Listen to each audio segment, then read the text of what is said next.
Olá, meus alunos, tudo bem? Graça e paz do nosso Senhor Jesus Cristo. Sejam bem-vindos à nossa quinta aula da mentoria em Vitória Financeira. Nós estamos no nosso link privado com os alunos aqui no YouTube e esse material com certeza vai ser disponibilizado no futuro para vocês também e para novos alunos que venham a surgir. Hoje nós estamos gravando essa aula dia 16 de maio de 2023. Estou vendo aqui na aula que está a Raquel, a Fernanda, o Robson, a Eva. Sejam todos bem-vindos, a Carol, Francine também está aqui. Sejam todos bem-vindos, tá bom? A nossa aula, hoje nós vamos falar vamos entrar na segunda fase dessa mentoria, tá? Que é a parte mais espiritual. Vamos falar sobre a bênção de Deus, a prosperidade financeira bíblica, nos moldes bíblicos, e vamos falar também do enriquecimento bíblico. Mais para frente, em outras aulas deste bloco, vamos falar sobre maldições, quebras de maldições, vai ser bem interessante. Então, mudando aqui para a nossa tela, aula 5 hoje, nós vamos falar sobre... Opa, deixa eu mudar o mini Carlo aqui. Foi demais? Aí. Aula de hoje, prosperidade bíblica, promessas para as nossas vidas hoje. Aquilo que nós podemos aplicar hoje em nossas vidas. Ok? Ana Paula também está aí. Desculpa, Ana, não ter citado você antes. A Lana também está aí. Desculpa, queridas. Eu pulei aí os nomes de algumas pessoas. Vamos lá, então. Nessa aula, nós vamos... No final dessa aula, na hora da nossa videochamada no Zoom, nós vamos fazer um estudo de caso bem diferente. Eu acredito até que é a parábola que Cristo contou, assim, a mais difícil de entender. Então eu trouxe um estudo hoje bem difícil mesmo, eu vou precisar de muita participação de vocês. Vai ser pesadão, assim, sabe? Porque ao longo dos séculos teve muita interpretação dúbia dessa parábola. A gente vai entender hoje que está ligado à administração financeira. Então, lá vai eu dançar para o lado aqui. Então vamos lá, né? Isaías 1, 18 e 19, um texto muito conhecido. Ainda que os pecados de vocês sejam como a escarlate, eles se tornarão brancos como a neve. Ainda que sejam vermelhos como o carmesim, eles se tornarão como a lã. Se estiverem dispostos, olha que importante isso, e me ouvirem, já vamos fazer uma análise, vocês comerão o melhor dessa terra, né? Eu coloquei aqui alguns objetos aqui atrás. Então aqui, né, o relógio, câmera fotográfica, uma bússola, um mapa atrás para viajar, dinheiro, talvez um passaporte aqui dentro dessa carteira, que seria assim coisas de desejo, né, de férias, de viagem, para a gente poder curtir o nosso dinheiro, já que nós falamos na mentoria passada sobre planejar uma viagem. Vejam vocês que nós temos aqui uma condição, tem um condicionante aqui da promessa de Deus. Nós temos uma promessa que seja ela você comer o melhor dessa terra, então está lá em Isaías 1,19, mas o condicionante começa lá em cima.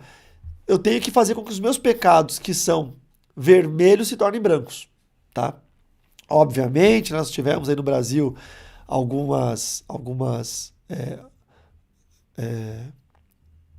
qual que é o termo correto que eu vou... do Kleber Lucas, do cantor, que falou que Alvo Mais que a Neve é uma música racista. Mas disparidades de entendimento, né? Que absurdas. Né? Aqui nós estamos falando de raça, nós estamos falando de cor. Vermelha, cor branca. E é histórico, não é? Que o branco simboliza a limpeza, não a pele branca. Porque a pele branca, ela pode ser mais suja do que a pele do oriental, que a gente chama de pele amarela. Não é amarela, mas né? A pele negra, a pele vermelha do índio. Isso não está ligado à limpeza, que este ou aquele indivíduo são mais limpos. É sobre cor. É uma associação histórica, tá? Acho absurdo a que ponto a igreja está chegando, a que ponto o ser humano está chegando nesses níveis de discussão sem tamanho, né? E eu não estou aqui abolindo a necessidade de ficarmos atentos ao racismo, por favor, tá? Por favor. Mas o texto bíblico ele fala muito claramente, ó. Ainda que seus pecados sejam vermelhos, né? A escarlate e o carmesim são vermelhos, são encarnados, vermelhos. Eles vão se tornar brancos, como a neve ou como a lã. E o que isso significa? Que para que nós tenhamos as bênçãos financeiras, ou seja, o que Isaías chama de o melhor desta terra, nós precisamos primeiro, é o condicionante, parar de pecar, ter uma vida em santidade. Então, isso aqui vai ser sempre uma predisposição, um predispositivo da prosperidade bíblica. Deus não vai agir com prosperidade para aqueles que ainda são pecadores, tá? Então, nós temos falado no primeiro bloco de mentoria, nas primeiras 4 aulas, sobre identificação de perdas, identificação de escoamento de dinheiro, fechar a torneira aí, né? Fechar a sangria, como eu usei esse termo, planejamento, enfim, uma série de outras funções que podem ser aplicados exclusivamente para isso. Não precisa ser crente para fazer tudo isso. Agora nós vamos entrar num bloco que nós vamos falar da prosperidade bíblica. Da forma com que Deus quer nos enriquecer, nos prosperar, nos dar bens, nos fazer comer o melhor dessa terra. E para isso, a condicionante é parar de pecar. Ter os pecados que eram vermelhos como a escarlate, como o carmesim, tornando-se brancos como a neve e brancos como a lã. E aí vem o texto, né, no verso 19, se estiverem dispostos. Então aqui, meus amados, existe também o princípio da disposição. Vocês estão dispostos a isso? Porque o que eu entendo quando eu leio Isaías 1,19, quando o profeta, sendo usado por Deus, ele nos faz a pergunta, vocês estão dispostos a isso? O que eu entendo? Que disposição é você entender o desafio. Não é? Vamos fazer um exemplo assim, vamos mudar o foco. De repente, existe uma valeta, né, muito grande, assim, um riacho ou algo assim, muito grande, que tem uma fundura aí, sei lá, de 5, 6 metros de profundidade. Imagine você, que se você cair de cima desse buraco, essa valeta, esse riacho, cheio de água lá embaixo, com pedras, você vai se machucar, talvez até morrer. E aí tem uma corda que passa de um lado para o outro, aí um vão livre de uns 10, 15 metros, não é? O Robson aqui, que está na aula, que serviu as Forças Armadas, para ele seria muito fácil, não é? Talvez para mim seria não tão fácil, mas teria certa facilidade, porque eu já tive alguns tipos de treinamentos que me permitiam passar por situações assim. Agora, algumas irmãs, alguns irmãos com menos facilidade, com menos treinamento, realmente achariam um desafio muito difícil. E aí eu falo para vocês, do lado de lá, desse vão, né, dessa valeta, desse vale profundo e um pouco distante, tem a solução para os seus problemas financeiros. O que vocês vão ter que fazer? Vão ter que agarrar nessa corda, vão ter que ter um treinamento. Porque qualquer um que pegar nessa corda vai ter que ter força nos braços suficiente para suportar o peso do corpo. Então não é assim que se atravessa. Você tem uma técnica de colocar a perna por cima, girar o corpo, deixar o peito na corda e né, puxando o corpo para frente e tal. Tem uma técnica aí e vocês vão ter que aprender essa técnica, vão ter que treinar essa técnica, vão ter que colocá-la em prática e vão ter que vencer o medo da altura, da distância, do desconhecido, do desafio e vão ter que se desafiar, vão ter que se colocar numa situação de risco para passar para o lado de lá e, quem sabe, lá estar a solução dos seus problemas. A minha pergunta para vocês seria, vocês estão dispostos a isso? Vocês entendem que quando eu falo estou disposto, eu estou vendo toda uma dificuldade, toda uma problemática, eu estou vendo todo um desafio e eu preciso me colocar numa posição de aceitar esse desafio. Quantos estão entendendo aqui na aula ao vivo? Quantos estão entendendo? Então, assim, a disposição, ela é muito importante para nós. Tá? Além do condicionante aqui, né, dos pecados como cristãos, deixarmos de pecar, fazermos a coisa certa e etc., também há a disposição de enfrentar os desafios. Amém? Fernanda aqui disse amém. Né? Quantos outros alunos aí estão dispostos a entender isso? Então, se estiverem dispostos, seu primeiro ponto, depois da condicionante né, de abandonar o pecado, pecados financeiros. Vamos dar um exemplo de pecado financeiro? A infidelidade, dízimos. A infidelidade nas ofertas é um pecado financeiro. Então eu preciso primeiro abandonar isso. Vamos colocar lá na minha listinha de pecados financeiros. Está vermelho lá, dízimo. Eu não estou entregando o dízimo. Não é? Está vermelho. Não estou ofertando, está vermelho. Fiz um voto e não cumpri. Lembra de Eclesiastes? É melhor que você não vote do que você vote e não cumpra, porque Deus não se agrada de quem faz isso. Então está vermelho. Eu preciso rever isso aí. Eu preciso deixar branco lá, né? Limpo. Ok. Então esse é o primeiro condicionante. O segundo, eu estou disposto a me desafiar, a começar uma nova caminhada, a fazer tudo direito. Eu estou disposto a enfrentar os riscos, a enfrentar o medo. Porque tem gente que não entrega o dízimo por medo de faltar dinheiro. Tem gente que não oferta por medo de faltar.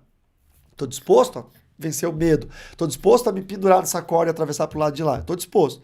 E aí, por fim, se me ouvirem, aí nós precisamos também atentar um pouco a ouvir a Deus. E nós vamos falar sobre isso. De fato, já estamos falando, mas sobre isso na aula de hoje, sobre ouvir a Deus, tá? Então, a prosperidade bíblica e a gestão financeira. Coloquei aqui 5 versículos que são tópicos e aqui embaixo uma outra ideia para nós podermos pensar. O primeiro texto é 1 Timóteo 6:10, que ele nos diz: o amor ao dinheiro é a raiz de todos os males. Alguns, por cobiçarem o dinheiro, desviaram-se da fé e se atormentaram com muitos sofrimentos. Né? As pessoas que se apegam demais ao dinheiro, elas têm dificuldade de ser fiéis a Deus. Tá? Então aqui nós vamos pegar o primeiro ensino da gestão financeira baseada na prosperidade bíblica, é o não apego ao dinheiro. Não é? O não apego material. Eu tenho dinheiro, eu tenho condições, eu tenho bens, mas eu sou tão apegado a esse dinheiro, sou tão apegado a essa condição, a esses bens, que eu não consigo liberar. Eu não consigo fazer o certo. Eu vou dar um exemplo aqui muito prático, que com certeza fará bastante sentido a todos nós aqui, a todos vocês, meus alunos, meus mentorados. A pessoa, ela começa um negócio, começa a empreender um negócio. Tá? E nesse primeiro momento, ele tem ali um ganho bastante incipiente. O início de todo negócio é incipiente. Não é? Ele passa aí meses, talvez até anos, os anos iniciais, o caixa no vermelho, um pouquinho de lucro, mas esse lucro já não é tão bom e ainda teve tantos meses de vermelho que o lucro nem cobre ainda o que não entrou. Mas é um negócio, você começa um negócio investindo, né? Você começa um negócio, ninguém começa um negócio do zero, assim, você precisa... Não, ninguém começa um negócio do zero, não, porque de repente você começa do zero, por exemplo, um negócio de jardinagem, né? Você não precisa muito dinheiro para investir em jardinagem. É você, uma tesoura, uma máquina e a tua força de vontade, teu caráter, tua proatividade, teu trabalho, e muita gente prospera nisso. Conheci muitos jardineiros que prosperaram muito porque eram rápidos, bons, caprichosos, né? E os clientes ficavam assim apaixonados pelo serviço dele e o investimento foi bem, bem baixo. Mas imagine aí que você fez um investimento, tal, e aí você está recebendo aí o lucro é bem incipiente, bem fraco, tá? Bem pouco, pequeno. Mas você está separando o seu dízimo do seu lucro, ok? Então vamos lá. Você tem todo um gasto mensal de X mil reais, mas o teu lucro naquele primeiro mês foi R$1.000. Você separou R$100 de dízimo e entregou. E vai se prolongando esse lucro, um ano e meio, 1.000, 1.100, 1.200, 1.500, 100, 110, 150 reais o dízimo. Tá? E aí certinho, você faz o cálculo, 10% certinho você entrega. Até que o teu negócio finalmente explode. Cai no gosto do povo, você prospera.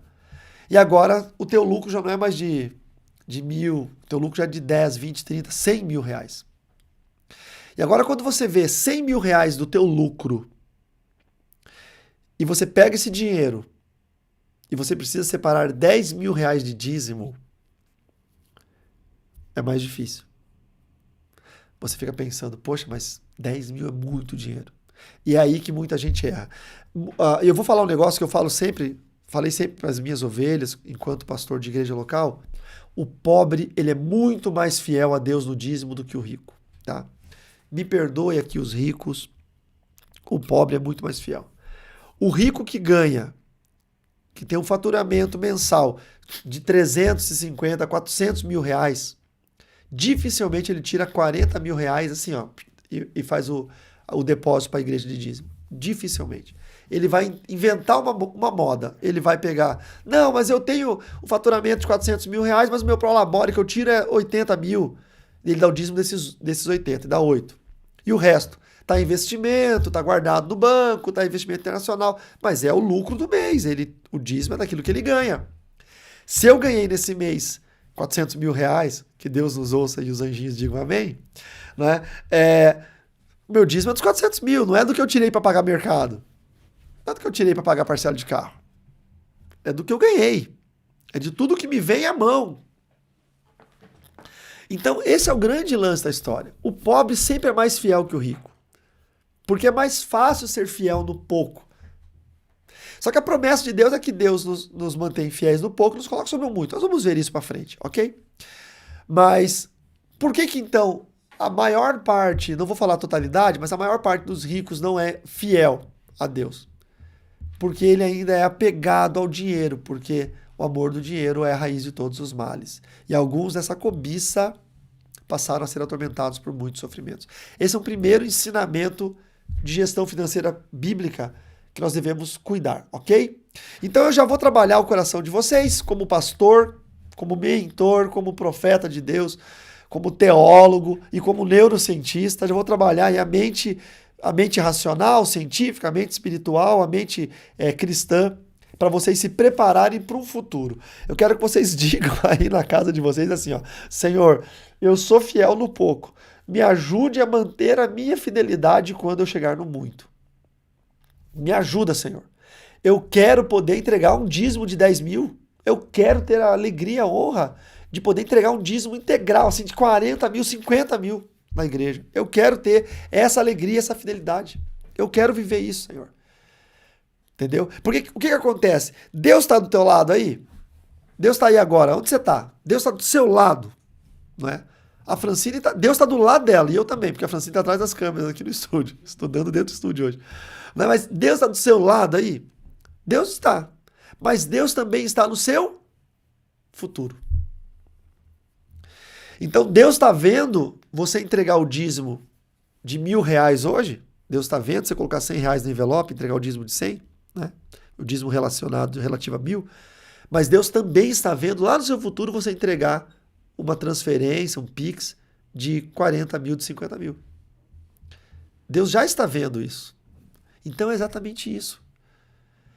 Se eu falar aqui, mas o meu caráter cristão não completa o que eu estou falando, é porque Deus está no meu futuro. Deus sabe, não, ele está falando agora, mas eu estou aqui no futuro dele. Eu já fiz ele ficar rico, ele não deu o dízimo dele. Eu fiz ele prosperar e ele deu uma maquinada aí, ele não deu o dízimo. Ou dividiu o dízimo. Não, 10 mil reais, 20 mil reais é muito dinheiro só para minha igreja. Eu vou dar 5 na minha igreja, vou dar mais 5 lá na outra igreja, do meu amigo, do meu parente, vou dar mais... Não, é para sustento do templo. Não é? Foi teu pastor que orou para que você chegasse a esse valor. Ele está cuidando de você.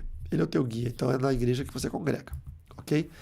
Ponto 2, Provérbios 22, 7. O rico domina sobre o pobre. Quem toma emprestado é escravo de quem empresta. Isso aqui é uma dica de gestão financeira bíblica. Cuidado com pegar empréstimos. Cuidado. Não se coloque num jugo de domínio. O rico domina o pobre. Então, às vezes você fica naquela boa ideia, né, de, eu vou fazer um empréstimo. Tome cuidado. Empréstimos são, assim, últimos casos. Não é? Últimos casos. É quando você realmente vai fazer o empréstimo por uma boa noite, Jaque, seja bem-vinda, por uma necessidade assim última, por uma situação, porque senão você vai ficar dominado por quem te emprestou. Tome cuidado com isso. E também cuide, nós já falamos uma aula passada, né, na mentoria sobre perdas, cuide em emprestar dinheiro, porque normalmente quem empresta perde. Os casos são assim, para parentes, essas coisas, né? Você empresta dinheiro, perde. Para amigo, empresta dinheiro, perde. Essa semana agora, né? Um amigo meu me pediu um dinheiro emprestado. Só que eu falei para ele, olha, eu não vou poder te emprestar, você me perdoa, mas eu não vou conseguir fazer isso. Só que assim, esse meu amigo, mas daí o que eu sugeri a ele? Entrar pro grupo de mentoria financeira. Por quê? Porque coisa de 2 meses atrás, 3 meses atrás, esse meu amigo ficou 40 dias nos Estados Unidos com a família passeando. Há 3 meses atrás. 3 ou 4 meses atrás. Ficou 40 dias nos Estados Unidos passeando. Ah, lá ele fez algumas coisinhas, deu uma aula, uma coisinha. Assim, ficou 40 dias com a família nos Estados Unidos. Ele não ficou de graça lá, ninguém deu isso pra ele. E aí, 3 meses depois, ele me pediu R$ 500 emprestado pra ajudar a pagar uma conta. E eu disse pra ele, irmão, olha só, eu vou ser melhor do que isso. Eu não vou te emprestar esse dinheiro porque eu não posso, mas eu vou te ajudar a você administrar o seu dinheiro. Você não pode ter picos. Pra mim é incabível você 3, 4 meses atrás está 40 dias nos Estados Unidos e hoje está me pedindo R$ 500 para pagar uma conta. Pra mim não faz sentido. Esse pico de desequilíbrio financeiro. Se eu fico 40 dias nos Estados Unidos, é porque eu tenho dinheiro para ficar lá e tenho dinheiro para me manter o ano inteiro, sem falta, sem passar necessidade. Então, existe esse erro, tá? Por que muita gente fica pobre? Porque não administra. Muito jogador de futebol, né, que ganhava muito dinheiro, quando encerra a carreira fica pobre. Muito músico famoso fica pobre. Muito pastor, quando aposenta, fica pobre. Mulher de pastor, hein, Fran? Quando o pastor morre, a mulher fica pobre porque o pastor nunca fez um pezinho de meia. Tá? A gente tem que saber dosar isso. Então, cuidado, tá, gente? O ponto 3, Provérbios 3, 9 e 10. Ponto. Esse texto é muito conhecido da minha esposa. Honra o Senhor com os teus bens e com as primícias de toda a tua renda. Primícia aqui não é primeiro, primícia é parte selecionada, tá? Por mais que primícia apareça com a palavra primeiro, não significa que você tem que primeiro selecionar a tua renda. E se encherão fortemente os teus celeiros e transbordarão de vinho os teus lagares. Então, honrar o Senhor com os teus bens significa, é uma estratégia de gestão financeira bíblica, significa você também fazer a obra de Deus com aquilo que você tem. Né? Vamos dar um exemplo aí dos missionários da Jocum, né? Nós estamos com 2 turmas de missionários da Jocum nas nossas 2 igrejas. Uma na igreja em Palmas e outra na igreja em Barracão, na divisa com a Argentina. E aí, nós fomos lá para atendê-los, para cuidá-los, com o nosso dinheiro, com o nosso carro, com o nosso combustível. A gente não falou assim, não, a gente vai, mas alguém tem que pagar pra gente ir. Não, nós fomos com os nossos bens, porque nós estamos honrando ao Senhor com nossos bens. Uma turma vai vir aqui final de semana de Palmas, vai vir aqui em Chapecó. Vai ser a folga deles para passear. Vamos recebê-los em casa com todo carinho, vamos levá-los passear. A gente honra com os bens. O líder deles está vindo antes de Barracão aqui para Chapecó, é o líder lá de Curitiba. Nós vamos recebê-lo em casa, vamos buscá-lo, vamos levá-lo, vamos fazer. Por quê? Porque é isso que nós fazemos. Nós honramos a Deus com os nossos bens. Nós honramos com a nossa casa, honramos com o nosso carro, honramos com. Não é só você dar oferta na igreja. Não, mas eu já dei dízimo na igreja esse mês, eu já dei oferta, eu ainda vou ter que pagar meu combustível para ir lá e 3 horas de viagem para ir lá atender os missionários. Sim, é isso é honrar a Deus com seus bens. Não, mas eu já, esses dias atrás, uma coisa assim absurda, tá, gente? Talvez muita gente vai rir, mas fizeram uma janta na igreja, tá? Aí o pastor da igreja solicitou, quem pode ajudar com 1 quilo de frango, 1 quilo de macarrão, com azeite. Sabe essas coisas de janta de igreja? Vocês fazem isso na igreja de vocês, com certeza. Né? Quem não pode dar o frango, o macarrão, dá um dinheiro aí.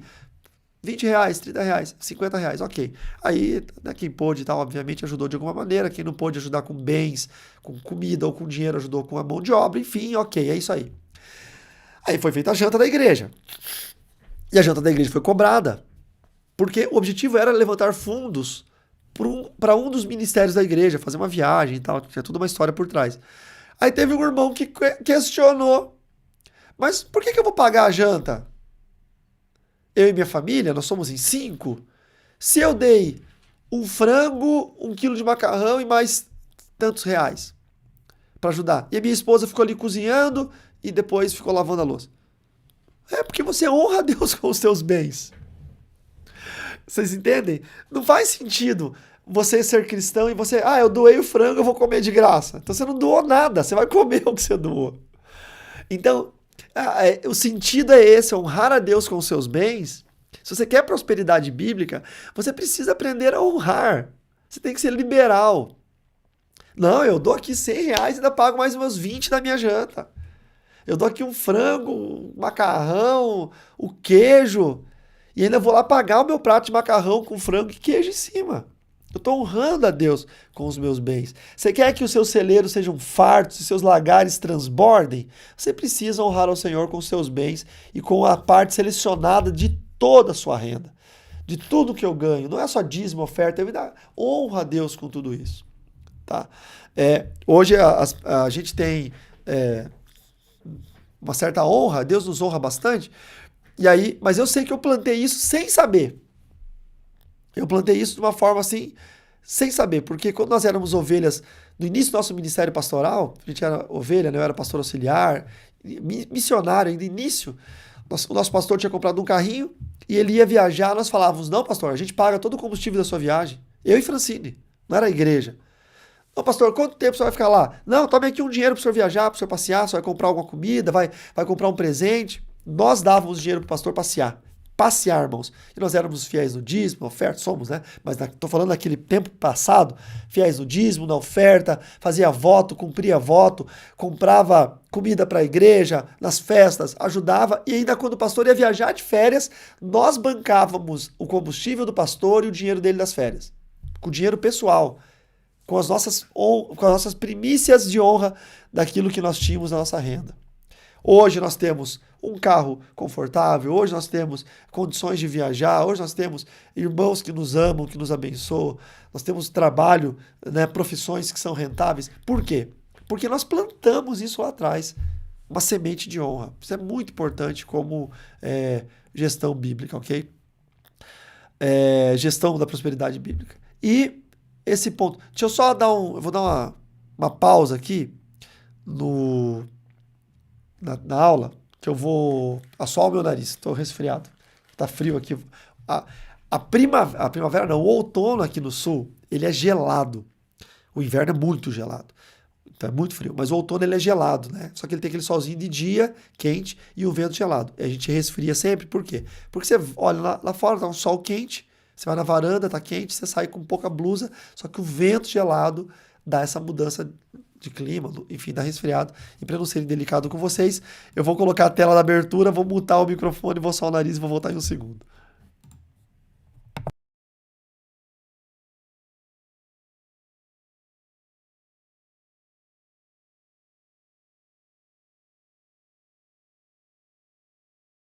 Pronto, para não ser indelicado e assoar o nariz aqui na frente de vocês.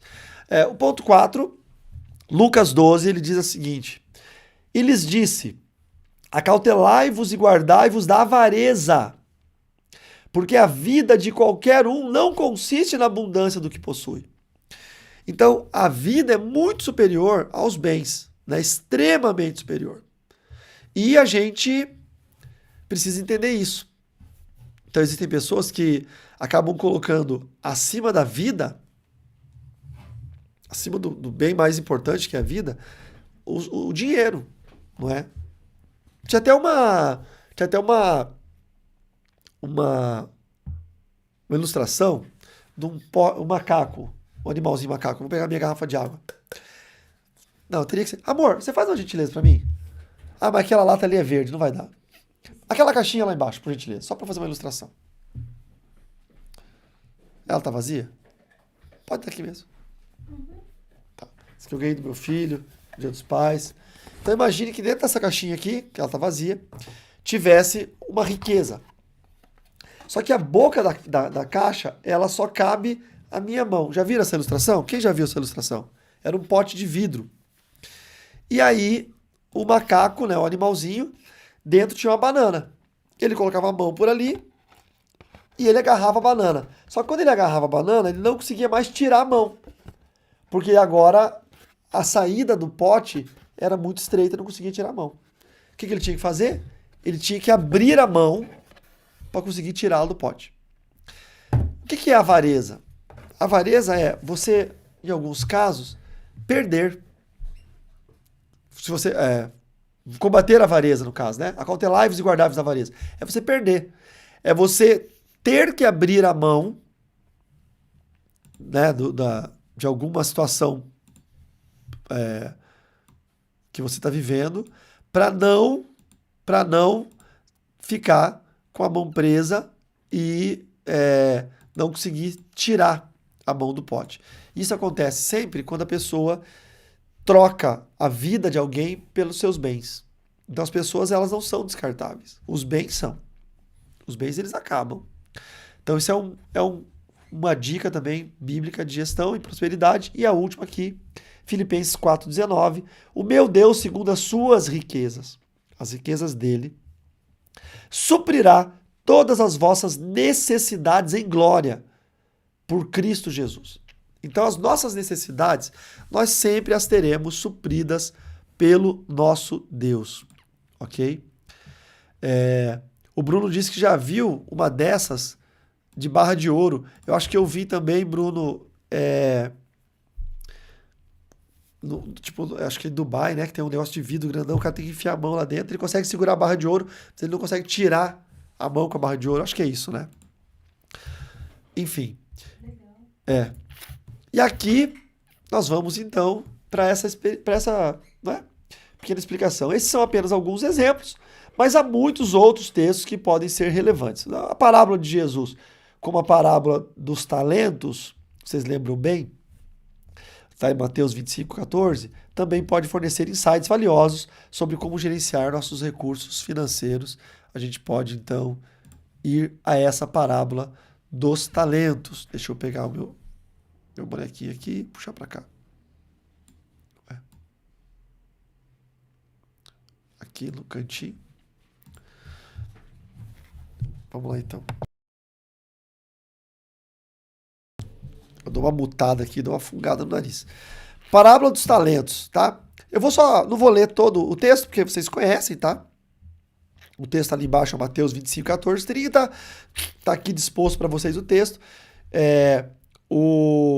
Jesus falando, pois será que como um homem assentado, ausentando-se do país, chamou seus servos e deu a eles os bens, né? A um 5 talentos, a outro deu 2 e a outro deu 1. De acordo com a capacidade de cada um deles. Então perceba, né? O que ganhou 5 talentos não foi aleatório. Ele não ganhou 5 talentos porque o chefe gostava mais dele. É porque via nele mais capacidade. E o que ganhou 1 talento só, de igual forma, o chefe não via capacidade nele. Tá? Ok? Então é isso. O que tinha 5 talentos fez render 10, o que tinha 2 fez render 4, o que tinha 1 enterrou o talento. O legal dessa parábola é que, no final, a gente vê que o chefe ali chama o servo de mau e preguiçoso. Você sabia que eu colho onde não plantei e ajunto onde não espalhei? Então você devia ter entregado o meu dinheiro aos banqueiros e eu, ao voltar, receberia com juros o que é meu. Então ele deveria fazer aquele talento virar. Talento aqui não é habilidade, talento é um dinheiro. Tá? Era uma moeda, um talento. Então, fazer o dinheiro render. E aí, então, nós vamos perceber essa frase aqui no final. Quanto ao servo inútil, lancem-no fora das trevas. Então, Jesus chama na parábola dos talentos aquele que não multiplicou o seu dinheiro de servo inútil. E os outros chama de servo bom e convida esse servo bom para entrar no seu descanso. Essa é uma forma que nós temos de perceber o quanto Deus se agrada de quem valoriza o investimento e a prosperidade que Deus lhe dá. Eu vou dar aquela pausinha pro nariz.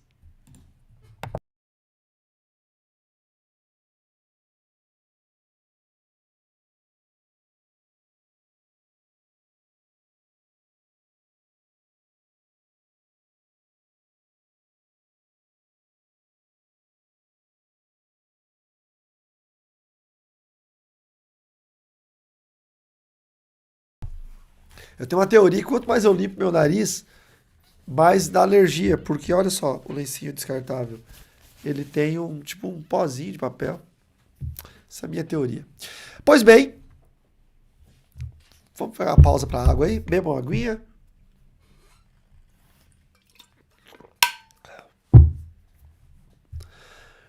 Quando nós vemos Deus valorizando quem multiplicou o talento, Lembrando que talento é moeda, né?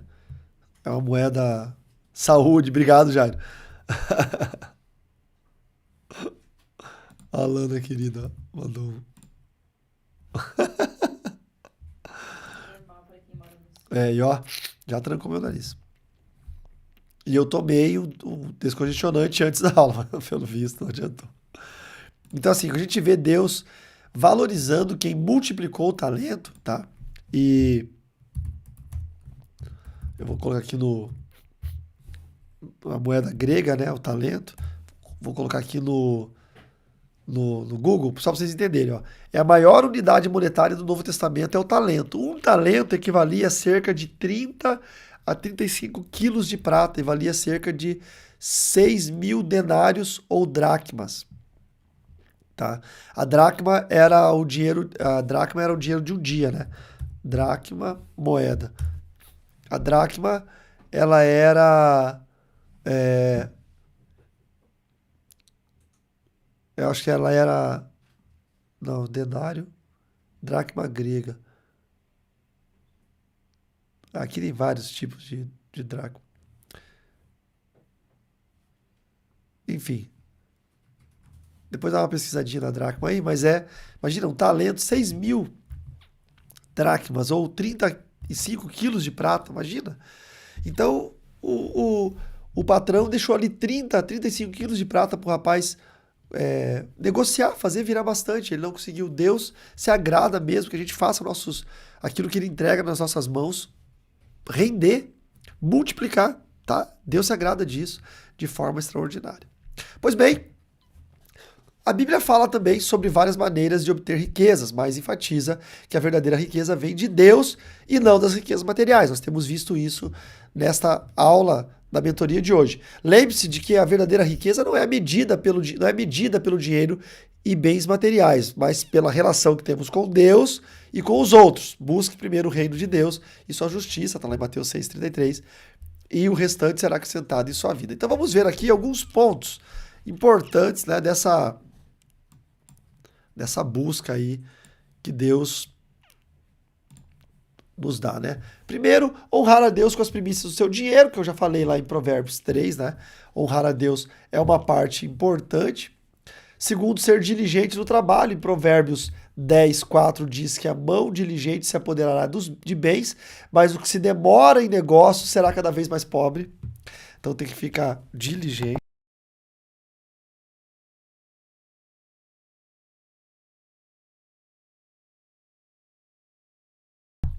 Hoje vocês vão ter que me aguentar, irmãos, me perdoem. Então você tem que ficar diligente. Ser generoso em dar. Aqui, ó, generosidade tá ligado não só a dízimo e oferta, tá ligado àquilo que você faz para os outros.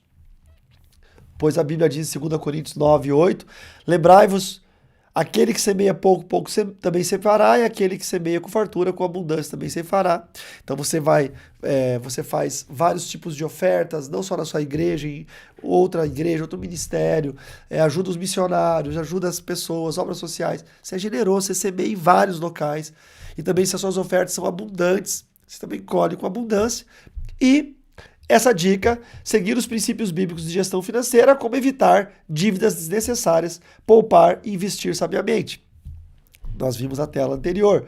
Em Provérbios 21:20, diz, por exemplo, que tesouro desejável e azeite há na casa do sábio, mas o homem insensato os desperdiça. Então o homem sábio, ele guarda, ele sempre poupa um pouquinho, ele vai sempre guardando um pouquinho, e ele tem um tesouro desejável e ele tem azeite. Bom, logo mais na nossa mentoria no Zoom, nós vamos ter um estudo de caso, a parábola do administrador infiel. Eu vou dar um tempo para vocês lerem, tá lá em Lucas 16, do 1 ao 13, leiam toda ela e anotem alguns pontos que ficarem difíceis para vocês. Essa é a parábola mais difícil de interpretar e fala sobre investimento. Então, algumas traduções vão dizer mordomo infiel. Eu usei o termo administrador infiel para ficar mais próximo do nosso escopo, que é a mentoria financeira. A mensagem da parábola enfoca na astúcia do mordomo infiel em fazer a provisão para o seu futuro. Não é previsão, é provisão. Assim, seu significado indica que muitas vezes as pessoas iníquas se mostram mais precavidas do que os crentes. É nessa parábola que tem aquela famosa frase: os filhos das trevas são mais prudentes que os filhos da luz. É ali dentro dessa parábola. E ela é bem difícil de entender. E eu tenho certeza que alguém vai entender errado. Tá? Vocês não vão falar na hora do Zoom, porque vocês são crentes, vocês não vão dizer, nossa, Jesus está incentivando a gente a passar a perna nos outros. Mas tem muita gente que usa essa parábola para falar isso. Então vai ser bem interessante a nossa mentoria de hoje com esse estudo de caso, ok? Então eu vejo vocês daqui a pouquinho no Zoom.